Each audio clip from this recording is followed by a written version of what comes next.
Qué placer una vez más estar con ustedes, de verdad. Siempre es un placer el poder llegar hasta ustedes trayéndoles una palabra de parte de Dios que fortalezca sus vidas, que los transforme, que los rete, que los estimule a caminar hacia el propósito de Dios. Hoy le agradecemos a Dios porque en su misericordia nos ha dejado no solamente amanecer, sino llegar a este momento donde nuestro deleite más grande es el poder traerte a ti una palabra fresca que traiga edificación a ti. Quiero compartirte una pequeña palabra que esperamos en Dios traiga edificación a su vida, y quiero usar un verso que se encuentra en el Antiguo Testamento, en el libro de Jeremías, en el capítulo 3, verso 15. Dice así: y os daré pastores según mi corazón, que os apacienten con ciencia e inteligencia. Mira qué lindo esto. Hay dos cosas muy importantes en esto. Lo primero que tenemos que tener en cuenta es quién es el que va a dar los pastores. Nos encontramos que el Dios creador del universo tiene un grave problema con la humanidad. Y hasta el día de hoy, esta triste realidad es la que nos está empujando cada vez más hacia el borde mismo del abismo. Una sociedad que no conoce a Dios, una sociedad que no quiere nada con Dios, una sociedad que la misma Biblia nos dice a nosotros que está con los ojos cerrados y que Satanás les ha cegado el entendimiento para que no vean la luz del Evangelio. Entonces tenemos que, en el mover que se está dando en este momento a nivel mundial, todo lo que ellos propongan, todo lo que las corrientes neoliberalistas, las corrientes de este tiempo satánicas, las corrientes LGTBI, todo lo que el diablo trae, lo lleva sencillamente a los congresos y es fácil, muy fácilmente aprobado. Y entonces cuando se mueve hacia lo que es de valores y a lo que es cristiano, ninguno de nosotros puede hacer nada, porque la mayoría, que desgraciadamente es una minoría en Dios, pero una mayoría a nivel del mundo, empuja al ser humano aún a través de palabras como derechos humanos y a través de palabras como leyes y autoridad. Si una persona trabaja en un ejercicio con el gobierno, la misma ley le manda a tener que sujetarse a lo establecido, porque para eso se le está pagando. Y entonces nos encontramos, tenemos un mundo apartado de Dios, ciego, con diferente visión cósmica, y un pequeño grupo de gente que tiene los ojos abiertos. Entonces, desde el principio mismo de la creación, el ser humano ha sido un problema para Dios. ¿Cómo Dios hizo en el Antiguo Testamento? Dios buscó personas que le escucharan, que tuvieran sus ojos abiertos y que pudieran escuchar su voz y caminar hacia el plan del cielo. Entonces la Biblia nos declara a nosotros que ese problema Dios lo tuvo que solventar de muchas maneras. En los tiempos de Moisés, cuando Dios iba a liberar al pueblo de Israel, el Señor le dice a Moisés, cuando Moisés le dice: Señor, ¿quién le voy a decir a la gente que me manda? Y entonces el Señor le habla y le dice a Moisés, y Moisés sencillamente entiende y dice: Señor, ¿quién voy a decir? Y Dios le contesta a Moisés, le dice: yo soy el que soy. O sea, yo soy el que soy. Por Dios, qué tremendo para ese hombre llegar a decirle al pueblo: el que es los quiere sacar. Como que no concuerda mucho para la psicología de una persona que sencillamente está cerrada y absorta en lo que viene y lo que es el mundo. Esa triste realidad la tenemos hasta el día de hoy. Pero ¿qué podemos entender? Si vemos en el Antiguo Testamento, el mismo Dios busca soluciones para que el hombre pueda entenderlo y conocerlo. Moisés recibe de parte de Dios una guianza donde el mismo Dios adopta un nombre para que el hombre que tiene nombre pueda decir: carambas, el Dios de los cielos, el Dios todopoderoso que está con Moisés, se llama Jehová, se llama Yahvé. Pasa el tiempo y viene Cristo como la solución de Dios para nosotros. Y Dios hace una amalgama entre un ser humano con todos sus defectos, con todas sus necesidades, con todos sus pecados, y pone a Jesucristo en la tierra para que pudiera entrar a este mundo de pecado, por la forma en que se entra a este mundo, porque al mundo entramos por el vientre de nuestra madre. Y Jesús viene a la tierra para cumplir el propósito del cielo. Y Dios sigue hablándonos y sigue buscando soluciones para que este ser humano, que ha sido tomado desde el momento en que Adán le entregó el mundo entero al diablo a causa del pecado, Y Satanás mismo le dice a Jesús, mira todos los tesoros, si me adoras te los doy porque son míos y a mí me fueron dados. Si tú te pones a ver, quien le dio los tesoros de la tierra que Dios había puesto en manos del hombre, fue el mismo hombre a Satanás. Y el diablo le ofrece a Jesús todas las riquezas de la tierra porque Adán se las había dado. Mas Cristo viene para redimirnos, para transformar al ser humano y llevarlo de nuevo al propósito del cielo. Lo logra en la cruz del Calvario, pero a medida que pasan los siglos y el ser humano va evolucionando para mal, mentalmente cada vez más se acerca y se aleja más de Dios. Hoy cuestionamos a Dios por todo. Se habla de la no existencia de Dios y se escriben miles de libros en contra del mismo Dios. Pero Dios viene para decirnos una vez más, me interesa ser humano, no quiero que te pierdas. Y entonces Dios reflexiona y habla a través de su profeta Jeremías y dice, yo les daré pastores que los pastoreen conforme a mi corazón y con sabiduría y ciencia. Entonces mira qué maravilloso. Hay 5 aspectos para alcanzar el éxito que yo quiero compartirte en esta noche. El primero es que necesitamos a alguien que lo llame. Y el que nos llamó se llama Dios. Ese Dios del cielo va a traer una visión sobre la persona que Él llama. Entonces, Él lo que va a hacer primero es poner una visión en el corazón de alguien. Le va a marcar un propósito en el corazón y esa persona se va a convertir en un socio del cielo. Qué lindo es poder decir, hay un Dios en el cielo porque lo conozco. Alguien leí en alguna oportunidad, no sé si fue en Guatemala, un sticker que decía, Jesús no está muerto, esta mañana estuve hablando con Él. Y qué bonito es eso. Hay un Dios en el cielo, todopoderoso, existente y maravilloso, que quiere comunicarse con nosotros todos los días, pero que escoge. Dios es el Dios que escoge. Desde el Antiguo Testamento lo vemos. Escogió a Israel, nos escogió a nosotros y puso un llamado y puso una visión y puso un propósito para nosotros. Entonces los que llevamos sobre nuestros hombros ese peso grande de un llamamiento, de un ministerio, lo que más tenemos que tener es conocimiento de quién es nuestro Dios y a quién nos mandó. El segundo aspecto es, primero es Dios que llama y segundo, ¿a quién llama? Dios va a llamar a un ser humano lleno de defectos, lleno de virtudes, lleno de dones, lleno de talentos, lleno de un montón de cosas. Y empieza a trabajar con nosotros como el alfarero que es para quitarnos todo. Si tú te pones a ver la forma en que los alfareros trabajan con la tierra, primero van, cortan la tierra, la traen en sacos, la tiran, empiezan a golpearla, le sacan las piedritas, le sacan los palitos, le sacan todo y luego empiezan a echar agua, tipo de la unción del Espíritu Santo, empieza a amasarla, tipo del trabajo de Dios con ese ser humano para el cual tiene un propósito, y cuando está listo, lo pone en la rueca y empieza a formar el vaso que Él quiere hacer. Cuando termina, ya está listo y después puede depositar sobre él. Puede ser el vino de la unción, como puede ser el aceite de la unción de la gloria de Dios. Es lo que Dios hace cuando llama a alguien. Él no te va a mandar a un ministerio sin antes haberte formado. Lo peor que puede pasarte es que algún líder tuyo te mande a la batalla sin estar listo. Vas a caer en las primeras 100 varas del camino. Pero Dios nos va a preparar. Y entonces trae la visión y se la pone a un ser humano, se la pone a un pastor. Ese hombre ahora está con una gran misión.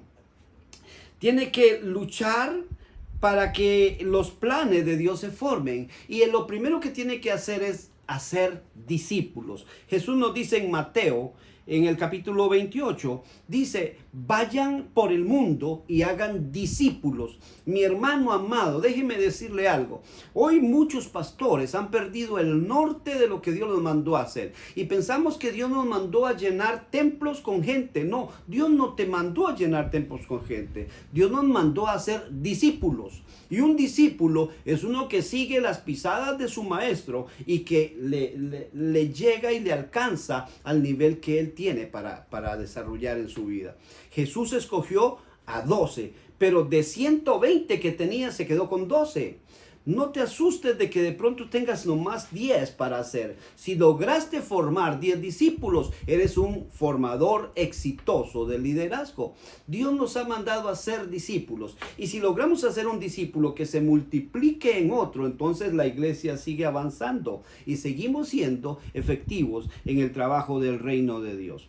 Luego tenemos del pastor, tenemos primero a Dios que llama, tenemos al pastor que recibe la visión, que la trae a su corazón y que empieza a desarrollar el ministerio. No es nada fácil porque te vas a enfrentar a un mundo tomado por Satanás y un mundo que no conoce a Dios.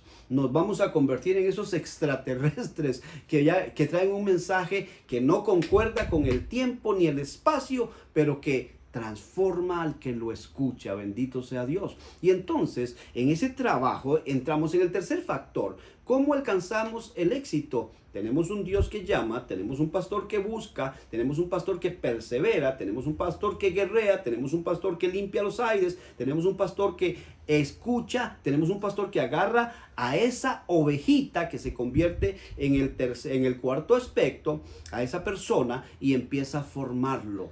Empieza a trabajar con él como Dios trabajó con él.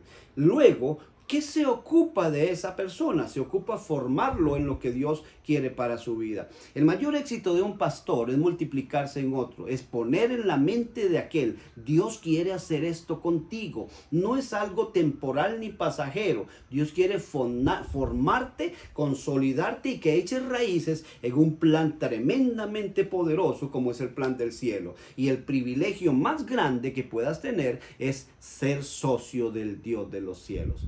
El mejor negocio que un ser humano puede hacer es estar en paz con el Dios que tiene el poder de mandarlo al infierno o de salvarlo eternamente. Ese es el mejor negocio que usted puede hacer en su vida.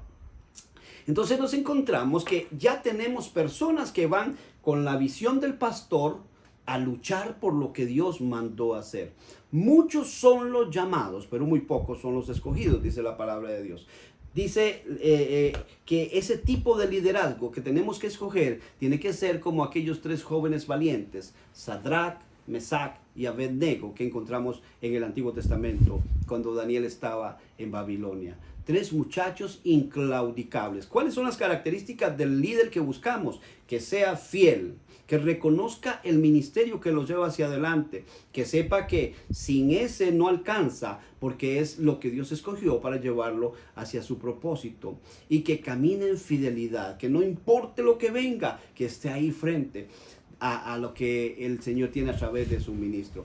Siempre me encanta poner este ejemplo, el ejemplo de Josué cuando estaba Moisés recibiendo la tabla de los 10 mandamientos en el monte. Dios llevó a Moisés al monte 40 días, estuvo allá arriba, y mientras él estaba recibiendo de Dios los 10 mandamientos, Josué estaba al pie del monte esperando en ayuno 40 días a que bajara su señor Moisés. Se llama fidelidad, se llama templanza, se llama un líder que entiende que quien Dios puso a la par de él es para formarlo y llevarlo a alcanzar los propósitos de Dios. Y si te pones a ver, cuando Dios te llevó a Moisés, ¿a quién escogió para que terminara el trabajo de Moisés? A Josué, porque ya estaba preparado. Cuando tenemos ese clase de liderazgo, es una bendición donde podemos respirar tranquilos, donde puede uno como pastor salir a otro país a cumplir una misión y sabe que en su iglesia hay gente trabajando para el reino de Dios y que cuando venga más bien va a encontrar más ovejas. Pero qué triste es lo que hay hoy día. Hoy hay un montón de gente que tiene liderazgos que no saben ni siquiera si son, como decía alguien, pollitos o águilas. Cualquier cosita los aparta del plan y sencillamente se van para otro lado a tratar de vender imagen y tratar de ser lo que no son en realidad. Mi hermano amado, yo como pastor le puedo decir, estoy muy contento de lo que Dios está haciendo con algunas personas que se han puesto a caminar conmigo en el plan del cielo. El cuarto punto es las ovejas. Jesús dice que las ovejas de él tienen que tener una característica. La Biblia nos habla acerca de ellas y dice Juan 10:27, mis ovejas oyen mi voz, yo las conozco y ellas me siguen. Mira lo que Dios dice, las que él escoge para que sean sus ovejas tienen los oídos abiertos. Qué triste es gritarle como atalaya a alguien que va hacia el infierno que no puede escuchar. Qué triste es como atalaya querer decirle a alguien, estás haciéndolo mal, Dios quiere hacer esto contigo y no lo pueda escuchar. Entonces, hermano amado, las ovejas del Señor tienen una característica, escuchan su voz. Dice el Señor, y yo las conozco y ellas me siguen. Estamos hablando de fidelidad, estamos hablando de constancia en el camino. Y por último, entra el quinto aspecto que es predeterminante en todos estos 5 aspectos. El quinto aspecto se llama Satanás. ¿Cuál es el plan del diablo y cuál es su misión? Su misión es que las ovejas no se salven, que los líderes, entre comillas, se devuelvan como Coré lo hizo con Moisés, que traten de destruir el plan del cielo como Coré lo hizo con Moisés, a través de murmuración, a través de chisme, a través de todo, echándole encima al mismo pueblo, al líder que Dios llamó, para que el plan del cielo no se alcance. Entonces nos vamos a encontrar que mientras Dios quiere sumar, Satanás quiere apartar las ovejas para que no se salven, destruir los líderes que vengan contra el mismo pastor que trató de trabajar con ellos, para que el plan del Dios que llamó no se alcance en esta tierra. Por eso dice la palabra de Dios, no ignoréis las maquinaciones de Satanás. Mi hermano, si estás caminando, sigue caminando. Si tienes la bendición de tener un pastor que te exhorta, es porque te ama.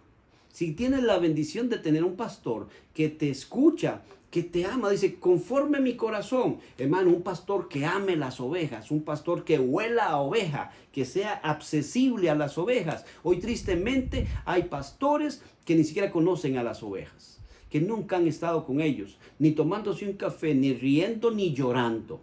Dios quiere pastores que huelan a oveja, que estén comprometidos con el reino para alcanzar propósitos para Dios. Espero en el Señor que esta pequeña reflexión te traiga a tu vida bendición y que entiendas que mientras Dios necesita pasar 4 procesos, Satanás empieza de abajo hacia arriba a destruir todo para llegar a hacer un daño a la obra de Dios. Primero, ovejas rebeldes, que si no te gustó me fui para otra iglesia. Y allá tampoco creció porque son nubes sin agua, no tienen raíces. Líderes inconstantes y indelebles donde no puede levantarse un edificio porque no son columnas, se quiebran. Y pastores inconstantes, pero Dios dice, voy a darles pastores conforme mi corazón. ¿Cómo es el corazón de Dios? Es un Dios de amor, un Dios que ama, un Dios que perdona y un Dios que restaura. Pero Satanás viene no para sumar, viene para restar. Alguien decía en una forma jocosa, el único que no pasó matemáticas se llama Satanás, porque en vez no sabe sumar, no sabe multiplicar, solo sabe restar y dividir. Así es que, amigo, cualquier persona que te traiga llevarte hacia atrás para que no alcances propósito, no es amigo de tu alma. Espero que estos 5 puntos los tengas presente en tu corazón y que desees no ser oveja, sino un líder, un siervo que se ponga a la par de su pastor, como lo hizo Josué con Moisés. Te habló el pastor Elber Rocha, que te espera una vez más la próxima semana para compartir una palabra más aquí en nuestro punto de encuentro.